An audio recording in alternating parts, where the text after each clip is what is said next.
how talent analytics can help you maximize your HR strategy. My name is Katie Williams, and I'm the marketing manager here at Glassdoor, and I'll just be moderating today's event.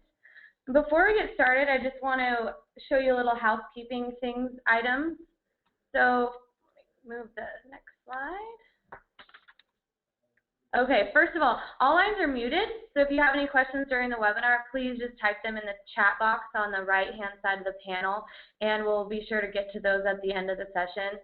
And this webinar is recorded, so we'll be sending that recording out to you after the presentation in a follow-up email, and you'll also get the slides as well. So stay tuned for those. And we have a lot of great content today, so if we don't get to your questions in the session, we'll be sure to follow up over email. And we also really encourage you to tweet during the session. You can use hashtag Glassdoor, hashtag Burson by Deloitte, whatever you choose. And now I'd like to introduce today's amazing speakers. Our lineup is awesome. So first we have Karen O'Leonard. She's the VP of Analytics and Benchmarking Research at Burson by Deloitte, and she'll be speaking first. We next have William Blackstorm. He's a Senior Manager, SSMI, and Director of Global Strategic Analytics at Cisco. And then last but not least, we have Kelly Payne, and she's the Director of Client Success at Glassdoor, and she'll be wrapping us up. And so now I'd like to hand it over to Karen O'Leonard, who's going to start us off with the agenda. So take it away, Karen. Thanks, Katie, and hi, everybody. So I'm Karen O'Leonard, and as Katie mentioned, I lead the Benchmarking and Analytics Research practice area at Burson by Deloitte. And if you're not familiar with Burson by Deloitte, we're an organization that provides research, tools, and services targeted to HR professionals. And analytics is one of our practice areas, and that's what we're going to be talking about today. And a lot of people are actually talking about analytics today. I think it's probably one of the hottest topics in HR. But what we found is that few HR organizations are really doing anything meaningful with their data, turning data into insights. But that's starting to change, and recruiting in particular is an area that's ripe to take advantage of analytics. We find that the recruiting function is one of the leaders when it comes to capturing data. And with the right tools and capabilities, that data can be turned into competitive advantage. And William is going to be showing you how that's done at Cisco a little bit later on. But first, I'm going to talk about our research and 5 key areas that you can focus on to improve your analytics capabilities. So if you want to go to the next slide, our first section is talking about the research, and I'm going to start off by just describing a little bit about our maturity model. This is how we look at the different stages of talent analytics. And I won't go into this in excruciating detail, except to point out that it starts with 2 reporting phases. At level 1, we call this operational reporting, and here organizations are looking at mainly compliance-based metrics and operational types of metrics, and they're very reactive, responding to requests for data from their stakeholders. And then in the second stage, they start to segment their reports for different audiences. They get more sophisticated. They start looking at trends and benchmarks and getting much more proactive with their efforts. And then the next 2 stages, involve more what we would call analytics. Level 3 is where you start to develop statistical models to try to understand the root causes of issues. So it's not just we have a turnover problem, which you might find at level 2. It's why do we have a turnover problem, and what do we do about it? So now you're getting into a much more consultative role with business leaders and helping them solve their problem through data and analytics. And then level 4, you're now applying statistical models to try to predict future events or forecast different scenarios. So if we use that same turnover example, it's now who is likely to leave in the coming year, and how can we help the organization plan for that, and how can we help mitigate that and put in place some talent initiatives to help those people stay. So those types of questions. So with that, I just wanted to do a quick poll and see where you all feel that your organizations are on this maturity model right now. So Katie, if you want to launch that poll, we'll give people a couple seconds to fill it out.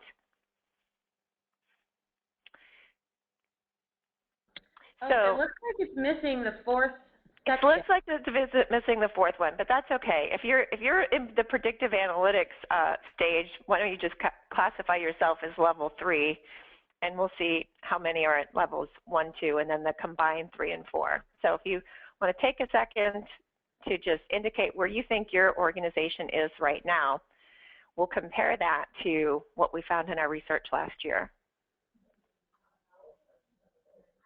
And Katie, are you able to pull up the results? I am.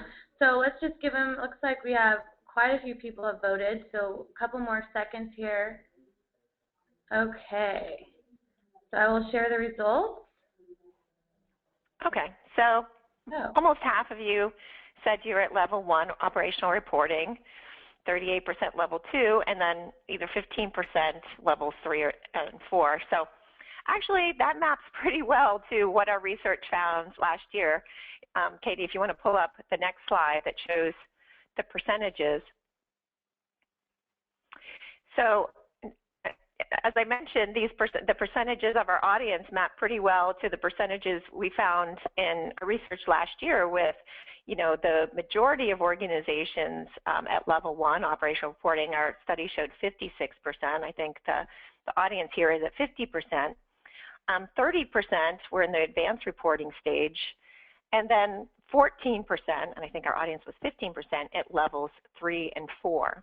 So, as you can see from these numbers, 86% of organizations, in our study as well as in our audience are really still focused on reporting. And I guess a lot of people ask, well, why is that? Why aren't more organizations utilizing analytics?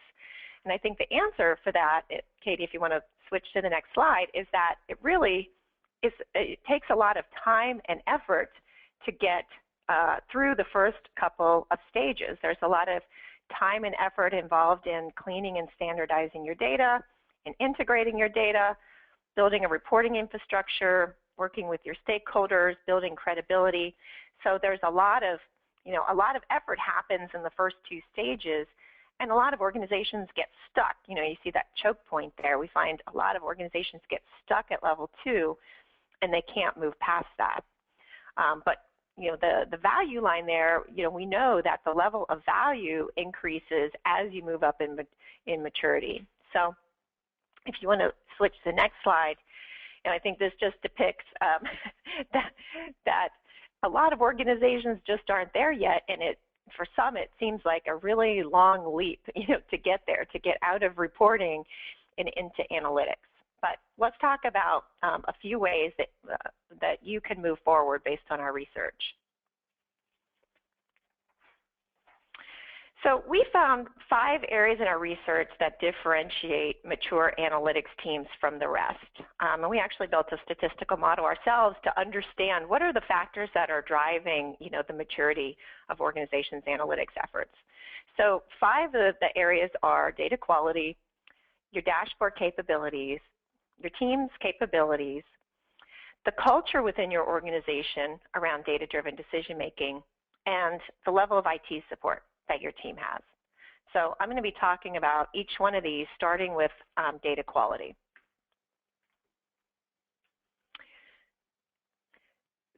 So data quality is really something you want to jump on early, because you'll never build the credibility you need with your stakeholders if they don't trust your data. And certainly you can't make good decisions if you don't have good data, right? But there's so many issues related to data quality. You'll have missing data. You'll have inaccurate data. Once you start combining data from different systems, you'll have duplicate data entries, with fields that don't match up. So then you'll need to determine, well, what's my single source of truth here? Defining data standards, creating a data dictionary are all really important early on, so that everyone is measuring data in the same way and everyone understands what the metrics mean. So getting everybody, on the same page and understanding what do the metrics mean, how are we measuring things, is really important, because you want to get your stakeholders past challenging the data. I hear this from a lot of HR organizations or leaders saying, every time we put out a report, people are questioning the data. You want to move them past, challenging on the data and asking, is this data right, to asking the more important questions of, well, what does the data mean and what do we do about it? But you need to have good quality data to do that. And if you want to jump to the next slide, we just wrote a paper on 9 steps to better data quality, and I won't go into each of the 9 steps here, but the first thing that you need to do is understand the key metrics that are most important to your organization. So prioritize is the first step, and then work to improve those metrics. Because not every one of the probably hundreds of data elements that are available through your systems are going to be important to decision making. So prioritize first, and then work to improve the quality of those metrics. And I have to say that even with your best efforts at improving data quality, at the end of the day, you're still not going to have 100% accurate data. I think a lot of HR groups get hung up trying to find, waiting for perfect data to come along, and of course it never does, and they don't get anything done. At some point, you need to say, what's good enough for this analysis? What's good enough that we can still make some good judgments based on this data? And your research, your statistician or your researcher or business analyst should be able to help you make that call. So that's data quality. A second way to improve your analyst capabilities is through dashboards. And I want to mention a couple of things about dashboards. If you want to go to the next slide. One is that they should be customized for different audiences. So one of the first things you need to do is do an audience analysis and figure out among your target audiences, what are their needs and what metrics and data do they need to make decisions, and then customize your reports and dashboards according to those needs. The second thing, and this is really important, is self-service capabilities. Most, if not all, of the mature analytics teams that I've talked with said that they provide self-service capabilities so that, in other words, their stakeholders can go into the data on their own, drill down, filter by different criteria, and get the findings they need. And the important thing about that is that it allows your team to spend less time running custom reports and fielding ad hoc requests for data, and more time on advanced analytics projects and working with business leaders to help understand their problems and help them solve their problems through data. So self-service, can be a really big stepping stone out of reporting and into analytics. A couple other things about dashboards, make them easy for your stakeholders to understand. I think a lot of HR groups run into trouble by spewing out all these reports and all these that are mainly just data, and there's too many metrics, and people can't really figure out what does all this mean and what should I do about it. So, you want your dashboards and reports to highlight trends and potential problem areas and be really, easy to figure out, what does this mean? And a good way to do that, which is on the next slide, is to tell them what it means. Send them some highlights, send them some headlines. What should they be paying attention to? And then they can, I think any manager, if he saw the headline, your group is losing high potential employees, would pay attention to that. And then they can click on that and drill down for more information.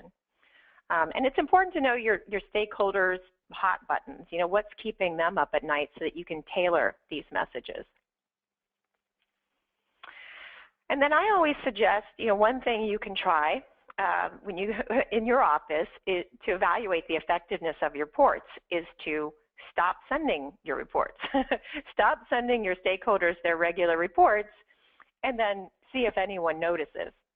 I heard a story of an HR leader who did this, and I guess his HR group was sending out dozens and dozens of reports every month, and finally, he was just wondering, is anybody reading these? So he said one month, stop sending the reports. Nobody gets a report this month.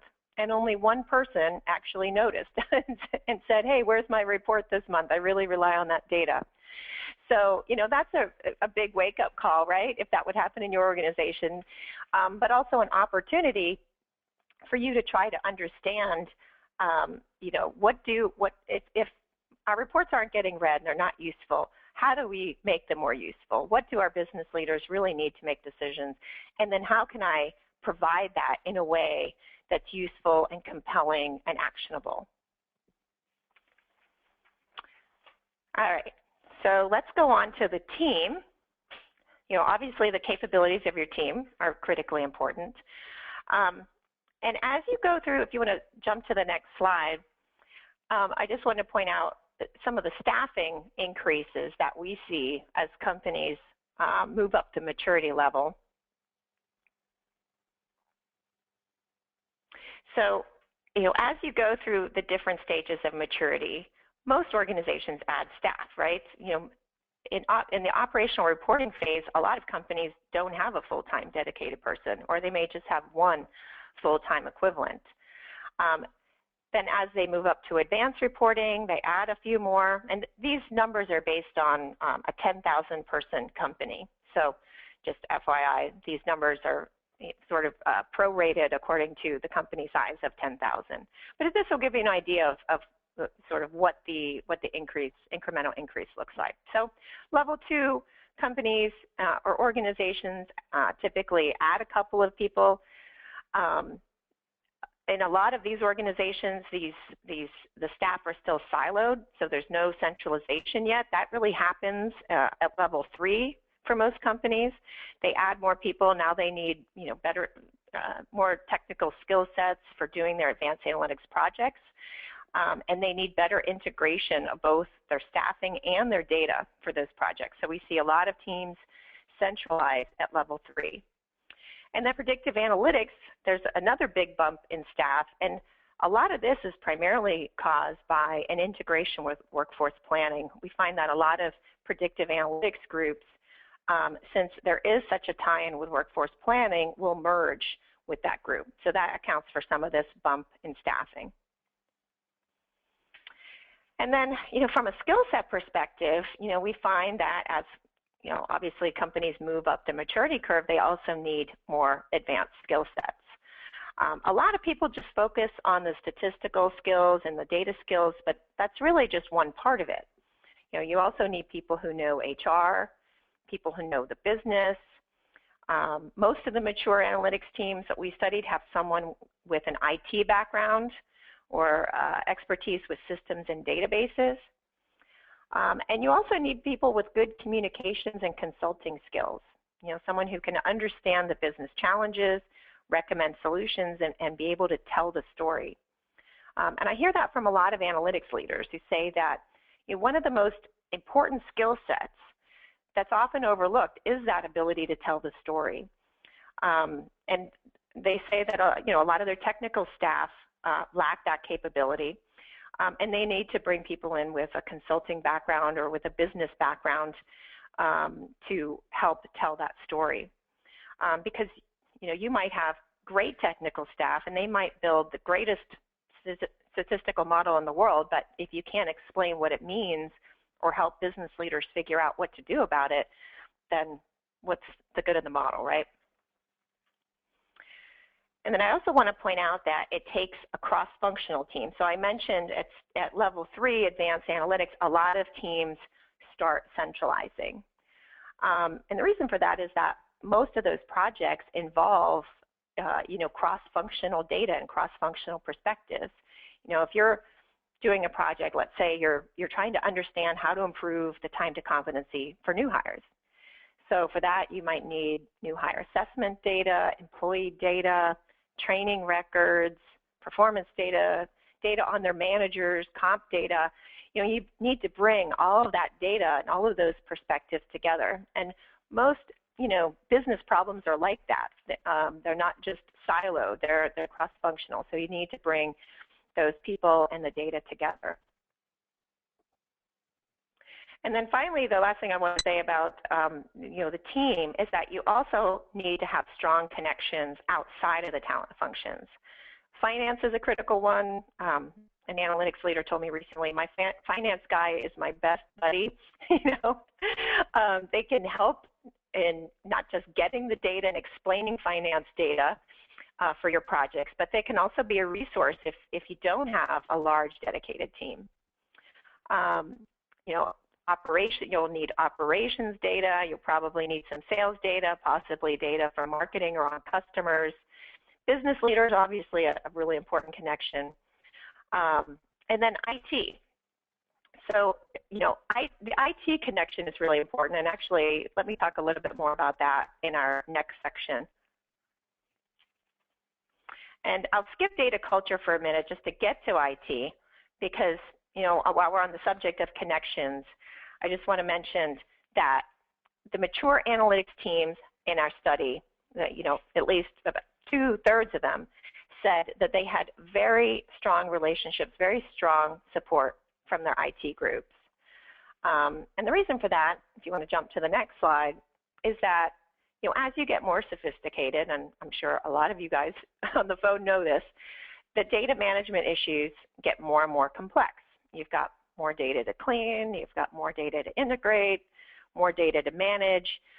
And I know a lot of HR people, you know, tell me they want to try to work around IT because they don't get the support that they need. But building that relationship can really help, as well as having someone on your staff, as I mentioned before, who has an IT background or systems background.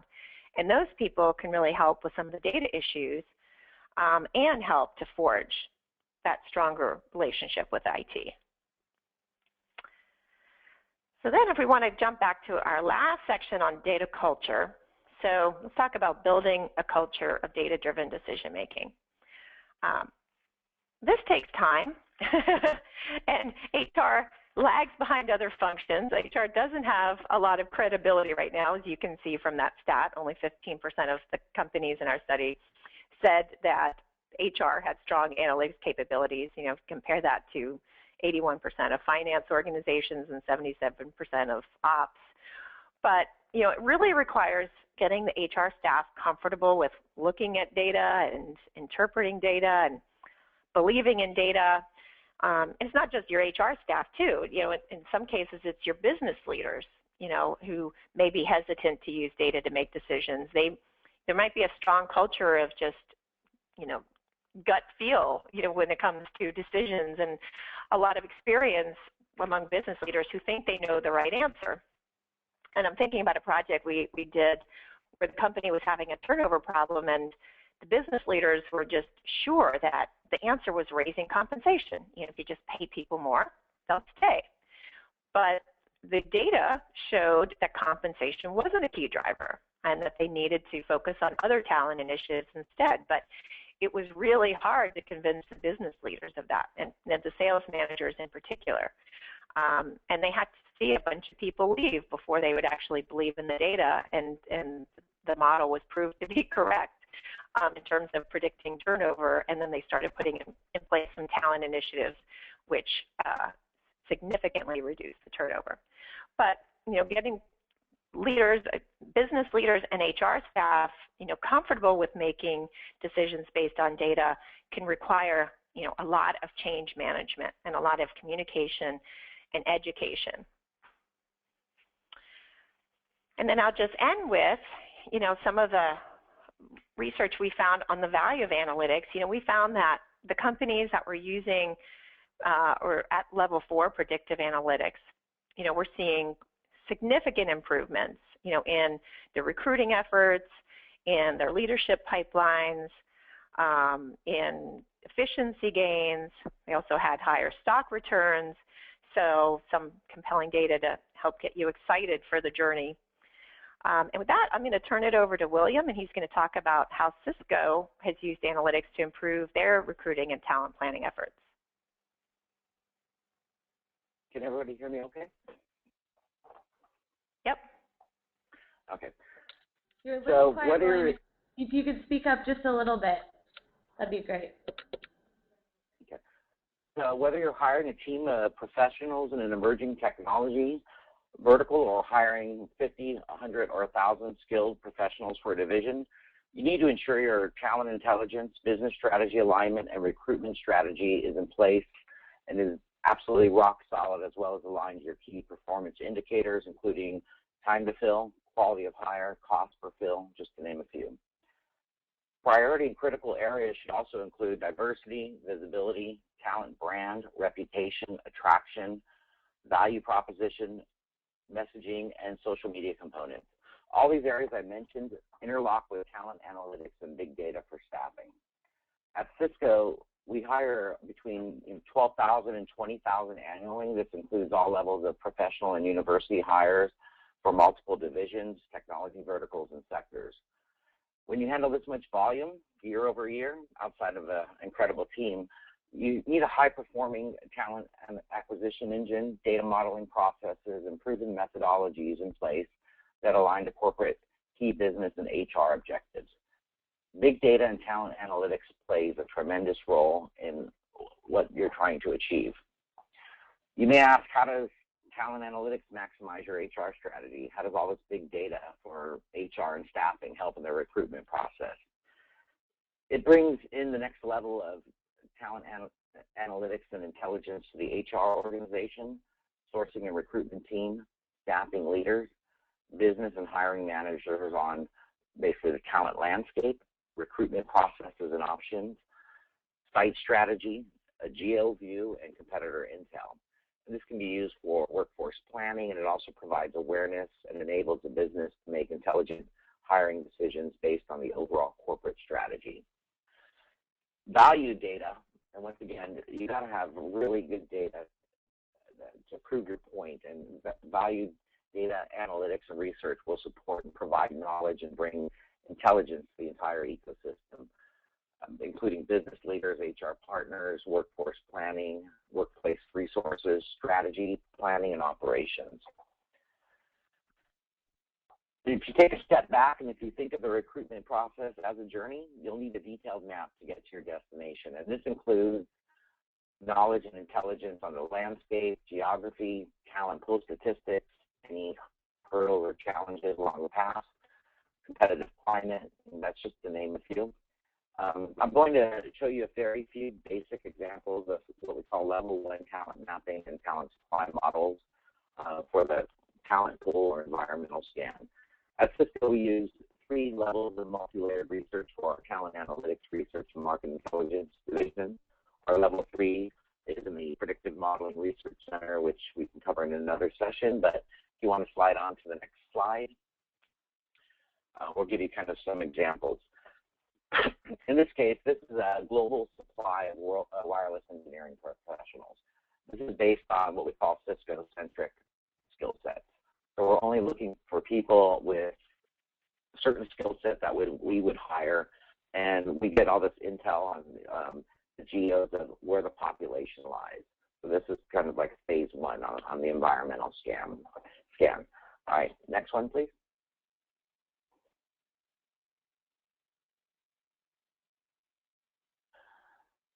This is a very unique cut for sales professionals in the wireless industry. Once again, this would be Cisco-centric skills that we look for, and we're able to dial in the exact numbers that we would need in each of the our hubs and our divisional sites. So if we're in Australia, we know there's 930 that would fit our criteria, and what levels they are, the tenure, the experience, their expertise. So we can go through a bunch of models and figure out what the population is. And if we're hiring, 50 or 100, we can figure out how many of these candidates we can basically try to pursue. Next slide, please.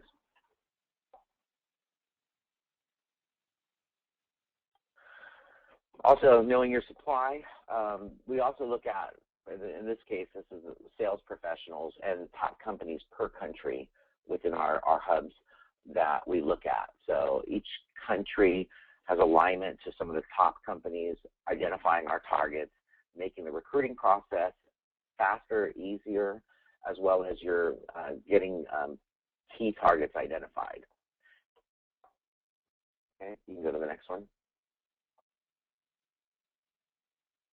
And we also look at demand. Supply and demand is really critical. If you have 1,000 people you potentially identified for a role you're going after, but if you look at the demand and you find out there's another 10,000 openings. So, we could do saturation models and look at supply versus demand, and it'll basically set your pace on how hard is it or how much competition you have in this space, who are those competitors, what are they paying. There's all kinds of, it goes very granular when you start building out these models on some of the items you're going to encounter, as well as what you need to overcome to be successful in the hiring ramp. You can go to the next slide.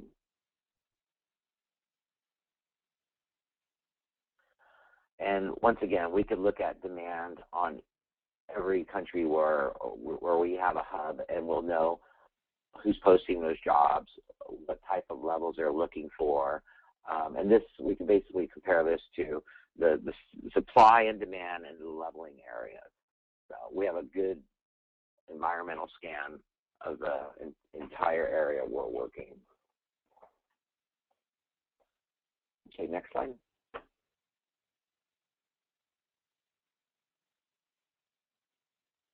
And this one, yeah. Sorry, William, did I skip ahead? Is this what you're talking about? No, you're fine. You're fine. Okay. And I will hand off to you now.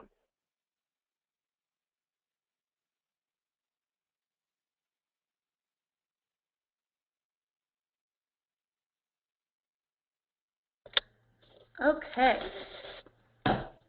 All right, so hi everybody.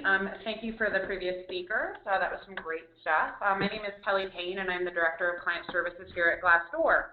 To wrap up the webinar, and then we'll open it up for questions, I'm just going to talk a little bit about how Glassdoor helps organizations and employers with their employer branding and recruiting pieces of the talent analytics.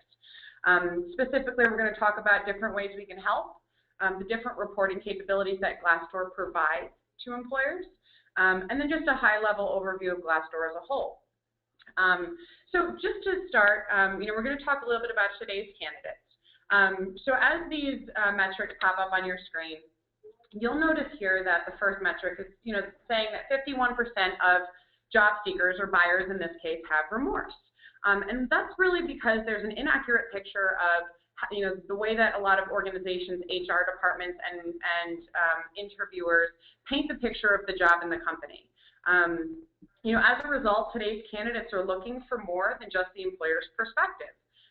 They're seeking out information from new channels that didn't exist 5 years ago, and kind of gone are the days of just going to job boards and just blindly applying for positions. And with that, today's candidates are really no different than what we're seeing on Glassdoor. And 95% of job seekers say reviews from those on the inside and from the actual organizations are influential when making decisions on where they want to work. A company's reputation has more of an impact than you may expect. We're going to talk a little bit about some of the ways in which Glassdoor helps companies with that branding and reputation. And Katie, yes, thank you. And so one of the things that some of those stats on the previous slide indicated is that a company's employer brand reputation directly impacts their ability to attract and retain top talent. So it's really critical that employers are promoting their brand where today's job seekers are looking for it. And one of the places that they're looking for is on Glassdoor. So the screen that you're looking at right now is an awareness reporting metric that we provide to organizations that lets you stay ahead of the competition. So as you can see at the bottom of the slide, there's 3 different companies here that we're highlighting: Cisco, one, Juniper Networks, and Avaya. What this does is it allows companies like Cisco to compare their traffic to other organizations so that you can really see how the traffic stacks up against competition over time. It allows you to show leading indicators of what other competitors could or couldn't be doing to make sure that you're staying competitive to attract the top talent from some of those other competitors. Next slide. So what we're looking at here are some of the internal analytics that we provide to our partners. The reputation scorecard on the left, and then there's just high-level overviews of some of the reviews, and the bottom right is what we call our word cloud, which takes aggregate data from all of the reviews and highlights the pros and cons that are coming directly from current and past employees that are providing insight on what it's like to work at the organization for job seekers. It's really important to analyze several key areas and monitor changes over time, year over year, month over month, however your company really wants to look at that branding and reputation piece. It allows you to prioritize your focus areas and show upper management progress over time. And monitoring your brand's performance can really help you understand employees' likes and dislikes, keeping an eye on the competition, tracking demographics of the candidates who visit your page. And the reputation word cloud, shows positive and negative perceptions of your company, which may help you identify recurring themes in your employee reviews and potentially improve or change some of the tactics internally that your teams do in order to attract that top talent. Next slide. So this is a really great offer that we provide to our partners here, and it lets us, show you who's coming to your company page, who are the job seekers that are researching your jobs and company, showing the DNA of your talent pool to know where you can and cannot compete on total compensation, opportunities, career development. So if this is your current DNA and you're struggling to bring in females, the leading indicators here are that you need to do some additional engagement campaigns to try to attract talent in those hurting areas that you need to continue to fill your talent pipeline. And so, just to tell you a little bit about Glassdoor influence and how, what we have on candidates, about half of job seekers in the world right now are on Glassdoor looking for feedback on companies, just like William was talking about with Cisco and their analytics. We've really become one of the most trusted and transparent places for job seekers and candidates to look for companies and research what it's like to work there.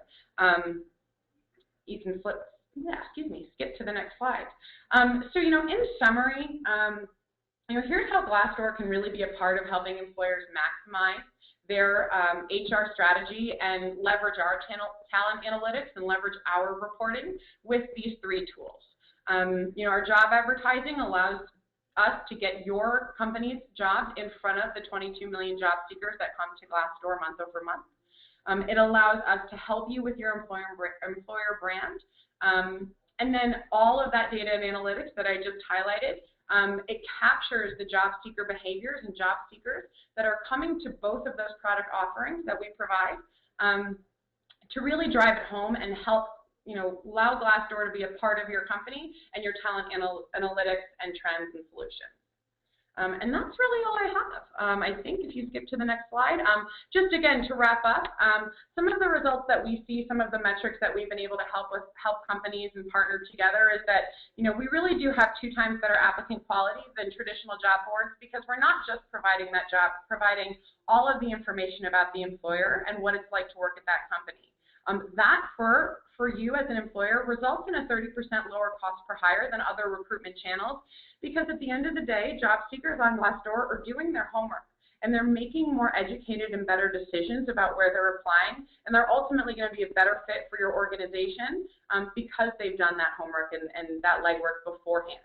And we have a huge influence over candidates' decisions because of these platforms. And so, in conclusion, we've really seen that companies that partner with Glassdoor get a better return on investment for their partnership because we see results like this and because we have great data and a partnership with companies and dive really deep in talent analytics to really leverage the partnership and make the best of the relationship internally. Great. Okay. Well, thank you so much. That was awesome presentation from everyone. I'm going to actually open it up for questions, so please feel free to type in your questions in the questions box. I know we finished a little early, so you guys can kind of get on with your day, but type them in there if you have any. It looks like we have one question for William, and it says, William, how do you use Glassdoor at Cisco? We use Glassdoor to go basically look at who's looking at our current organization, the demographics, and we're making sure our outreach is out there and hitting the right target audience. We're also looking at it from a perspective of how we're ranking on sentiment, and we use all the internal tools within the Glassdoor engine to kind of really evaluate and set our talent brand and social media strategy.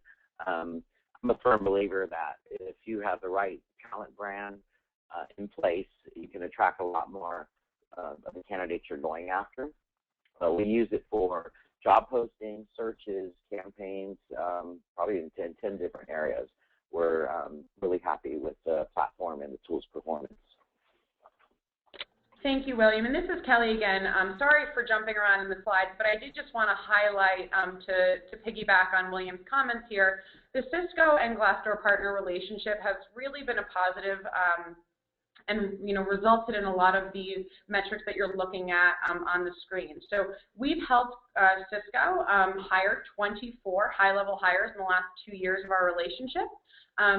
And because Cisco and Glassdoor have such a developed partnership, and because Cisco is so focused on things like their employer brand, they're in the top 1% of viewed profiles on Glassdoor, and they have over 1 million profile views. So again, when the partnership is strategic and very developed, like the relationship that Cisco and Glassdoor have, this is the type of results that a company that partners with Glassdoor can typically see. Great. Okay, and I did get, and we will be giving out the copies of the presentation afterwards, so you'll be getting that in an email. We do have time for a few more questions, so please type them in the question and answer box here. But I'm also going to launch a poll, so I just want to see how satisfied you were all with the content of the presentation. So please fill that out. It should be popping up on your screen right now. I'll give you a few minutes to put your votes in. Couple more minutes, seconds.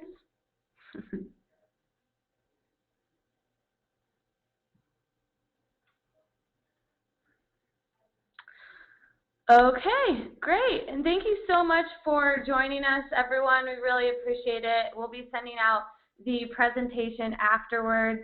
And thank you so much to our presenters for a great presentation today.